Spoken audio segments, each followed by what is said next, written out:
Assalamualaikum warahmatullahi wabarakatuh. Alhamdulillahilladzi hadana li hadza wa ma kunna linahtadiya laula an hadanallah. Wassalatu wassalamu ala rasulih Muhammadin wa ala alihi washabihi ajmain amma ba'd.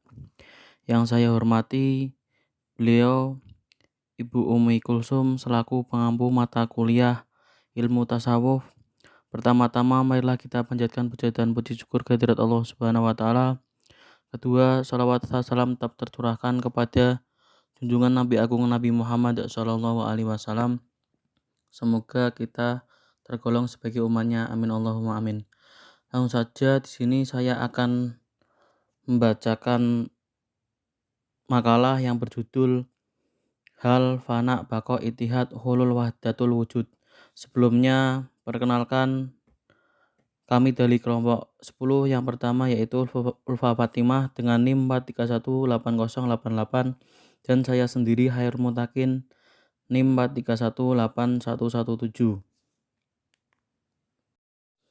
Selanjutnya hasil dan pembahasan. Yang pertama fana dan bako. Yang kedua itihad dan hulul. Yang ketiga wahdatul wujud. Yang pertama pengertian fana dan bako. Fana berasal dari kata fania yafna fanaan yang berarti musnah, lenyap, hilang atau hancur. Atau dalam bahasa Inggris dikenal dengan kata disappear, perish, annihilate. Dalam istilah tasawuf, fana ada kalanya diartikan sebagai keadaan moral yang luhur, sehingga dapat dipahami bahwa fana merupakan proses menghancurkan diri bagi seorang sufi agar dapat bersatu dengan Tuhan. Sedangkan bako berasal dari kata bakia yabko bakoan yang berarti tetap. Dalam bahasa Inggris dikenal dengan kata to remain, preserve. Sedangkan berdasarkan pada istilah tasawuf, bako adalah kekalnya sifat terpuji dan sifat-sifat Tuhan dalam diri manusia. Kekalnya sifat-sifat ketuhanan, akhlak yang terpuji, ilmu pengetahuan dan kebersihan diri dari dosa dan maksiat. Untuk mencapai bako ini perlu dilakukan usaha-usaha seperti bertaubat, berzikir, beribadah, dan menghiasi diri dengan akhlak yang terpuji. Yang kedua, pengertian itihad dan hulul. Itihad adalah salah satu tingkatan di mana seorang sufi telah merasa dirinya bersatu dengan Tuhan, di mana yang mencintai dan yang dicintai telah menjadi satu. Al-Badawi berpendapat bahwa di dalam itihad yang dilihat hanya satu wujud, walaupun sebenarnya ada dua wujud yang berpisah satu dari yang lain. Hal ini terjadi karena yang dilihat dan dirasakan hanya satu wujud. Dalam itihad, identitas telah hilang, identitas telah menjadi satu.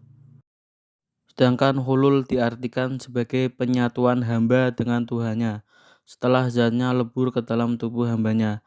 Abu Nasr Al-Tusi di dalam bukunya Al-Luma berpendapat bahwa hulul adalah paham yang mengatakan bahwa Tuhan memilih tubuh-tubuh manusia tertentu untuk mengambil tempat di dalamnya setelah sifat-sifat kemanusiaan yang ada dalam tubuh itu dilenyapkan. Yang ketiga, pengertian wahdatul wujud. Wahdatul wujud adalah ungkapan yang terdiri dari dua kata, yaitu wahdat dan al-wujud. Wahdat artinya sendiri, tunggal atau kesatuan, sedangkan al-wujud artinya ada. Dengan demikian wahdatul al-wujud berarti kesatuan wujud. Dalam bahasa Inggris dikenal dengan kata unity of existence. Selanjutnya paham ini juga mengambil pendirian bahwa dari kedua aspek batin atau al-haq yang merupakan hakikat, esensi atau substansi. Paham ini selanjutnya membawa kepada timbulnya paham bahwa antara makhluk manusia dan al-haq Tuhan sebenarnya satu kesatuan dari wujud Tuhan yang sebenarnya ada adalah wujud Tuhan itu. Sedangkan wujud makhluk hanya fotokopi dari Tuhan. Makhluk sebagai yang diciptakannya hanya mempunyai wujud yang bergantung kepada wujud yang berada pada dirinya, yaitu Tuhan. Dengan kata lain, yang mempunyai wujud sebenarnya Tuhan dan wujud yang dijadikan ini sebenarnya tidak mempunyai wujud. Yang mempunyai wujud sesungguhnya hanyalah Allah. Paham wahdatul wujud tersebut mengisyaratkan bahwa pada manusia ada unsur lahir dan batin, dan pada Tuhan pun ada unsur lahir dan batin. Dalam wahdatul wujud ini, yang terjadi adalah bersatunya wujud batin manusia dengan wujud lahir Tuhan. Dengan cara demikian, maka paham wahdatul wujud ini tidak mengganggu zat Tuhan dan dengan demikian tidak akan membawa keluar dari Islam. Kesimpulannya, yang pertama, fana adalah lenyapnya sifat-sifat basyariah, akhlak yang tercela, kebodohan dan perbuatan maksiat dari diri manusia. Sedangkan bako adalah kekalnya sifat-sifat ketuhanan, akhlak yang terpuji, ilmu pengetahuan dan kebersihan diri dari dosa dan maksiat. Abu Yazid Al-Bustami disebut-sebut sebagai sufi yang pertama kali memperkenalkan paham fana dan bako. Yang kedua, ittihad, memiliki arti bergabung menjadi satu. Sehingga paham ini berarti seorang sufi dapat bersatu dengan Allah setelah terlebih dahulu melebur dalam sandaran rohani dan jasmani. Fana untuk kemudian dalam keadaan bako bersatu dengan Allah. Tokoh yang mengembangkan paham ittihad adalah Abu Yazid Taifur bin Isa bin Syurasyan Al-Bustami. Yang ketiga, hulul. Secara bahasa berarti Tuhan mengambil tempat dalam tubuh manusia tertentu, yaitu manusia yang telah dapat melenyapkan sifat-sifat kemanusiaannya melalui fana. Tokoh yang mengembangkan paham al-hulul adalah Husain bin Mansur al-Hajjaj.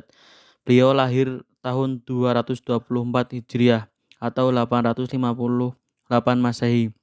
Yang keempat, wahdatul wujud digunakan oleh para ahli filsafat dan sulfistik sebagai suatu kesatuan antara makhluk dan roh, lahir dan batin, antara alam dan Allah. Karena pada hakikatnya alam adalah qadim dan berasal dari Allah. Tokoh yang mengembangkan paham ini di antaranya adalah Muhyi al-Din Ibnu Arabi dan Syekh Siti Jenar. Terima kasih pembahasan dari kami. Wassalamualaikum warahmatullahi wabarakatuh.